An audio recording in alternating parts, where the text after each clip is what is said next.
আজকে ঢাকার ৩২ নম্বর বাড়ি ভাঙ্গার কারণে যাদের অন্তরে মায়া লাগে, আমি মনে করি বাড়ি ভাঙ্গা না, যারা আলেম ওলামার হাতে হাত করা লাগে, আলেম ওলামার হাতের মধ্যে দাগ ফেলিয়ে দিয়েছিল, মৃত্যু ব্যক্তির মুখের মধ্যে যারা লাঠি ঢুকাইয়া দিয়েছিল, তাদের উপর দিয়ে আজকে ঢাকার ৩২ নম্বর বাড়ির প্রতিশোধ গ্রহণ করা লাগতে পারেন, ঠিক কিনা?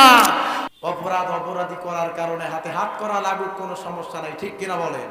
প্রকৃত মানের অপরাধী যারা, তাদের হাতে হাত করা লাগুক, আমরাও চাই সামনে যারা ক্ষমতা আসবে তারাও আইন পাস করবে, প্রকৃত অপরাধী যারা হবে তাদের হাতের মধ্যে হাত করা থাকবে, পায়ের মধ্যে ডান্ডা বেরি থাকবে। আওয়াজ করে বলেন ঠিক কিনা?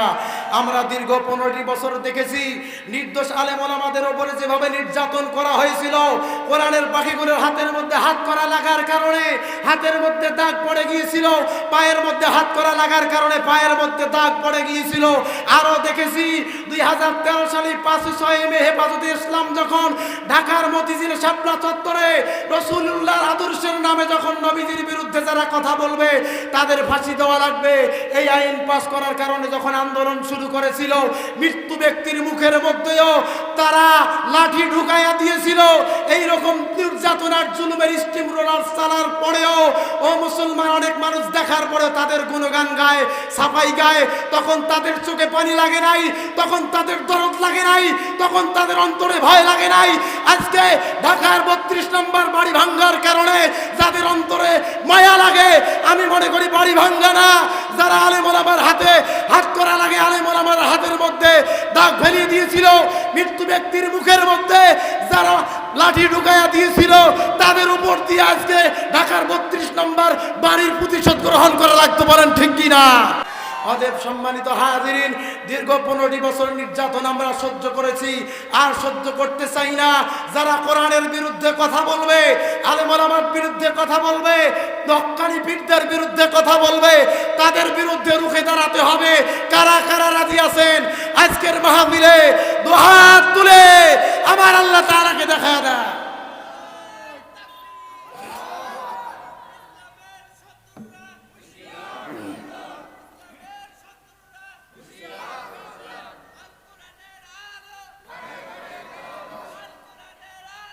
আমিন। আল্লাহ কবুল করুন, বলেন আমিন।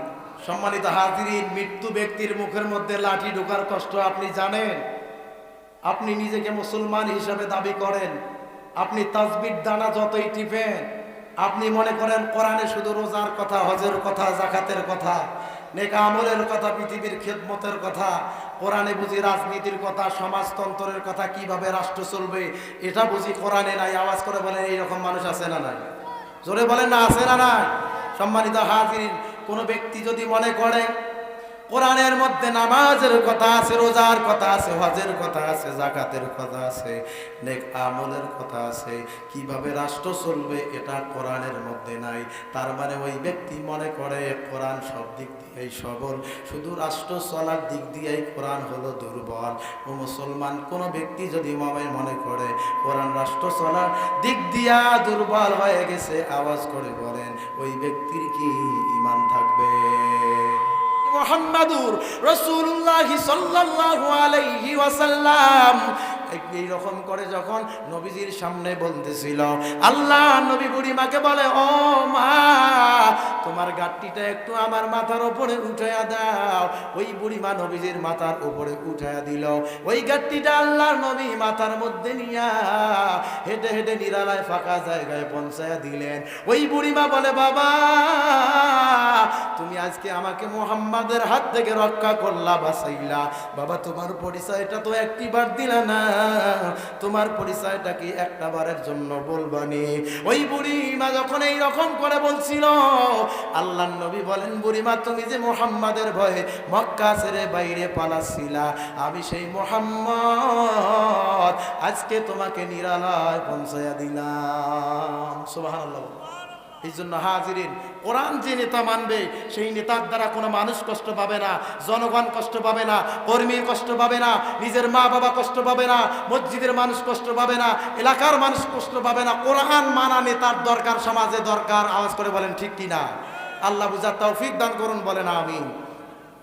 এবার সালাবাতুল আনসারীকে জঙ্গল থেকে যখন হাতের মধ্যে রশি লাগাইয়া পায়ের মধ্যে রশি লাগাইয়া চোরের মতো টেনে টেনে বের করলো।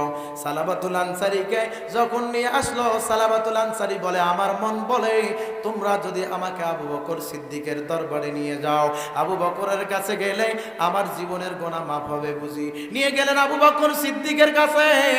আবু বকর সিদ্দিক সালাবাতুল আনসারীর গুনাহের খবরগুলো শুনলেন। শোনার পরে আবু বকর বললেন, যাও, তোমার জীবনের গুনাহ মাফ হবে না। এবার সালাবাতুল আনসারী বলে, আবু বকর আমাকে বিদায় করতে পারে। এবার চলে গেলেন হযরত ওমরের দরবারে। ওমরের দরবারে গেলেন। হযরত ওমরকে নিজের জীবনের গুনাহের কথাগুলো যখন বললেন, হযরত ওমর শোনার পরে বললেন, যাও যাও, তোমার গুনাহ মাফ হবে না। হযরত ওমর যখন বিদায় করে দিল, সালাবাতুল আনসারী বলে, আবু বকর ওমর বিদায় করতে পারে, আমার মন বলে আমি যদি হযরতে আলীর দরবারে যাই আমার জীবনের গুনাহ মাফ হবে। চলে গেলেন হযরতে আলীর দরবারে। হযরতে আলী রাদিয়াল্লাহু তাআলা আনহু তেনাকে তার জীবনের গুনাহের কথাগুলো বললেন। হযরতে আলী শোনার পরে বললেন, যাও, তোমার জীবনের গুনাহগুলো মাফ হবে না। এই রকম করে যখন বলছে, বলার সঙ্গে সঙ্গে সালাবাতুল আনসারী বলে, আমাকে আবু বকর ওমর আলী বিদায় করতে পারে। আমার মন বলে আমি যদি রাহমাতুল লিল আলামিনের দরবারে যাই, নবীজির দরবারে গেলে বুঝি আমার জীবনের গুনাহ মাফ হবে। আল্লাহ কোরআনে বলে, নবী এমন রহমত, ওয়া মা আরসালনাকা ইল্লা রাহমাতাল লিল আলামিন।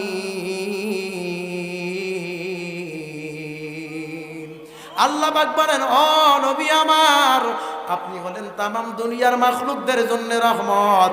যা বান্দা দেখে, যা দেখে না, আমি আল্লাহ যা বানাইছি সমস্ত কিছুর জন্য নবীজিকে রহমত হিসাবে প্রেরণ করেছেন। যিনি বলেন তিনি কে? জোরে বলুন না, তিনি কে? এবার সালাবাতুল আনসারী বলে, আমার মন বলে রাহমাতুল লিল আলামিনের দরবারে যদি যাই, আল্লাহ নবী আমার জীবনের গুনাহ মাফের ব্যবস্থা করে দিবেন। আল্লাহ নবীর দরবারে চলে গেলেন। আল্লাহ নবী তার গুনাহের কথা শোনার পরে আল্লাহ নবী সালাবাতুল আনসারীকে বিদায় করে দিলেন। এবার তার বন্ধু সাঈদ বলে, যে গুনাহের করার কারণে সালাবাতুল আনসারীকে আবু বকর ওমর আলী বিদায় করলো, এমনকি রাহমাতুল লিল আলামিন বিদায় করেছে, আমরা তো আর আমার বন্ধুর রশি ধরে থাকতে পারি না। নিজের মেয়ে ডাক দিয়া বলে, আমি আর আমার বাবার রশি ধরে থাকবো না, আমি আর আমার বাবার রশি ধরে থাকবো না, যেহেতু নবীজিও আমার বাবাকে বিদায় করে দিয়েছে। খামসানা বলে, আল্লাহ ততক্ষণ পর্যন্ত আমার বাবাকে আর বাবা বলে ডাকবো না, যতক্ষণ পর্যন্ত আমার বাবাকে আপনি আল্লাহ মাফ করবেন না। সুবহানাল্লাহ বলেন। সালাবাতুল আনসারী জঙ্গলের মধ্যে চলে গেলেন। আবার আল্লাহর দরবারে কান্নাকাটি করা শুরু করে দিলেন। সালাবাতুল আনসারী কান্না করতেছিল। আল্লাহর দরবারে মায়া লাগছে। আল্লাহ আরশে আজিম থেকে ঘোষণা দিয়ে বলেন, ও জিবরাইল, আর দেরি করবা না, যাও যাও, তাড়াতাড়ি যাও। আমার সাহাবী সালাবাতুল আনসারীকে আবু বকর ওমর আলী বিদায় করলো, এমনকি রাহমাতুল লিল আলামিন বিদায় করলো। আমার বন্ধুকে বলো, এই দুনিয়ার মধ্যে যত মাখলুক বানাইছি, এই মাখলুকগুলোর মালিক আমি আল্লাহ না, আপনি নবী।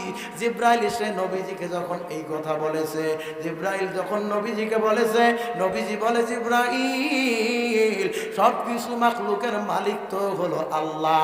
তাহলে আল্লাহ বলেন, ও জিবরাইল, আমার বন্ধু রাহমাতুল লিল আলামিনকে আপনি জানাইয়া দেন যে সালাবাতুল আনসারীকে গুনাহ করার কারণে আবু বকর ওমর আলী বিদায় করলো, আপনি রাহমাতুল লিল আলামিন বিদায় করেছেন, সেই সালাবাতুল আনসারীকে আমি আল্লাহ রাব্বুল আলামিন মাফ করে দিয়েছি।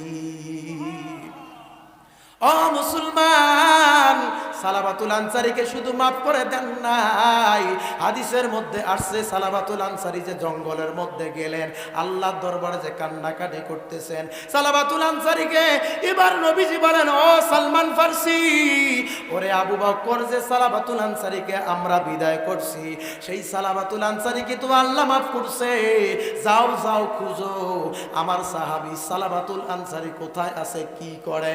আবার ওই জঙ্গলের মধ্যে যাইয়া সালাবাতুল আনসারীর দেখা পেয়ে যায়। সালাবাতুল আনসারীকে বলে, সালাবাতুল আনসারী, আল্লাহ তোমার জন্য কোরআনুল কারীমের আয়াত নাজিল করছে, আল্লাহ তোমাকে মাফ করে দিয়েছেন, এই জন্য নবীজি পাঠাইছে রে সালাবা, আজকে তোমাকে মক্কায় যাওয়া লাগবে, মসজিদে নববীতে নবীজি তোমার অপেক্ষায় আছে রে সালাবা, আর দেরি করবা না, তাড়াতাড়ি চলো। সালাবাতুল আনসারী সালমান ফার্সি সহ ফজরের আজান হয়ে গেছে মসজিদের মধ্যে, নবীজির ইমামতিতে মসজিদে নববীতে সালাতুল ফজরের নামাজ শুরু হয়ে যাবে। ইতিমধ্যে সাহাবায়ে কেরাম নামাজের মধ্যে দাঁড়াইছেন। সালাবাতুল আনসারী যাইয়া উযু করে আল্লাহ নবীর পিছনে নামাজ আদায় করার জন্য দাঁড়াইছে। আল্লাহ নবী সূরাতুত তাকাসুর তেলাওয়াত শুরু করছে। ইতিমধ্যে সালাবাতুল আনসারী নবীজির মুখে তেলাওয়াত শোনার কারণে চিৎকার মেরে আল্লাহু আকবার বলে বেহুশ হয়ে পড়ে গেছে। আল্লাহ নবী দ্রুত নামাজ শেষ করার পরে সাহাবায়ে কেরামদেরকে জিজ্ঞাসা করলেন, সাহাবীরা কে চিৎকার করলো, কে বেহুশ হয়ে পড়লো দেখো। সাহাবীরা বলে, নবীজি আপনার সাহাবী সালাবাতুল আনসারী জমিনের মধ্যে বেহুশ হয়ে পড়ে গেছে। আল্লাহ নবী বললেন, দেখো তার হুঁশ ফিরার ব্যবস্থা করো। সাহাবায়ে কেরাম সালাবাতুল আনসারীর কাছে গেল, হুঁশ ফিরার ব্যবস্থা করলো, না না না, সালাবাতুল আনসারীর হুঁশ তো আর ফিরে না, সালাবাতুল আনসারী ইন্তেকাল করেছে। সাহাবীরা নবীর সামনে দাঁড়ায়, আবার পয়গম্বর সালাবাতুল আনসারী তো ইন্তেকাল করেছে। আল্লাহ নবী বললেন, তার গোসলের ব্যবস্থা করো। সালাবাতুল আনসারীর গোসলের ব্যবস্থা করা হলো। আল্লাহ নবী নিজে ইমাম হয়ে জানাজা পড়লেন। জানাজা পড়ার পরে সালাবাতুল আনসারী রাদিয়াল্লাহু তাআলা আনহুর লাশটা সাহাবায়ে কেরাম কাঁধের মধ্যে নিয়া হেঁটে হেঁটে যখন ওই দাফন করার জন্য কবরস্থানের দিকে রওনা হয়ে গেছেন, হযরত ওমর সালাক মানেন সাহাবী, তিনি লক্ষ্য করে দেখেন সমস্ত সাহাবায়ে কেরাম সালাবাতুল আনসারীর লাশের কাটলি গাড়ের মধ্যে নিয়া হেঁটে হেঁটে দাফন করার জন্য কবরস্থানে যায়। সমস্ত সাহাবায়ে কেরাম মাটির মধ্যে পা রাখছে, কিন্তু সালাবাতুল আনসারী বলেন, সাহাবায়ে কেরাম বলেন, সালাবাতুল আনসারীর লাশ নবীজির কাঁধে আছে, কিন্তু নবীজি লাশের পিছনে পিছনে হেঁটে যায়, কিন্তু পাটা মাটির মধ্যে রাখে না, বৃদ্ধ আঙ্গুলের উপরে পা রেখে আল্লাহ রাসূল হাঁটতেছিল। হযরত ওমর আল্লাহ নবীর সামনে যায় বলেন, পয়গম্বর সমস্ত সাহাবায়ে কেরাম মাটির মধ্যে পা রেখে হাঁটে, কিন্তু আপনি সালাবাতুল আনসারী লাশের পিছনে আপনি পা মাটিতে রেখে হাঁটেন না, আপনি বৃদ্ধ আঙ্গুলের উপরে পা রেখে হাঁটতেছেন, কারণটা কি? নবীজি বলেন, ওমর তোমরা জানো না যে সালাবাতুল আনসারীকে নিজের গুনাহের কারণে আমরা বিদায় করে দিয়েছি। সেই সালাবাতুল আনসারী রাদিয়াল্লাহু তাআলা আনহুকে আল্লাহ শুধু মাফ করেন না এতটুকুর মধ্যে নয়, আমি নবী তোমরা নবী না, আমি যা দেখি তোমরা তা দেখতে পাও না, আমি যা শুনি তোমরা তা শুনতে পাও না। ওমর আজকে সালাবাতুল আনসারীর জানাজায় আল্লাহ এত রহমতের ফেরেশতা নিযুক্ত করেছেন, আমি নবীজি যে পা রাখবো, পা রাখার মতো কোনো জায়গা খুঁজে পাই না। সুবহানাল্লাহ বলেন।